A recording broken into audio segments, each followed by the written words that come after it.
عبداللہ بن مسعود رضی اللہ عنہ کہتے ہیں کہ رسول اللہ صلی اللہ علیہ وسلم نے فرمایا، صلاۃ وسطیٰ عصر کی صلاۃ ہے۔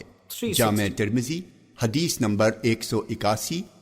عبداللہ بن عباس رضی اللہ عنہما کہتے ہیں کہ نبی اکرم صلی اللہ علیہ وسلم نے عصر کے بعد 2 رکعتیں پڑھیں، اس لیے کہ آپ کے پاس کچھ مال آیا تھا، جس کی وجہ سے آپ کو ظہر کے بعد کی 2 رکعتیں پڑھنے کا موقع نہیں مل سکا تھا، تو آپ نے انہیں عصر کے بعد پڑھا، پھر آپ نے انہیں دوبارہ نہیں پڑھا۔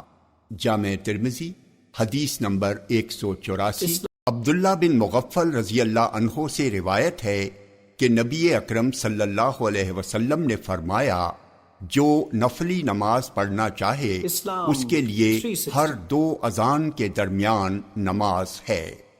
جامع ترمذی حدیث نمبر 185۔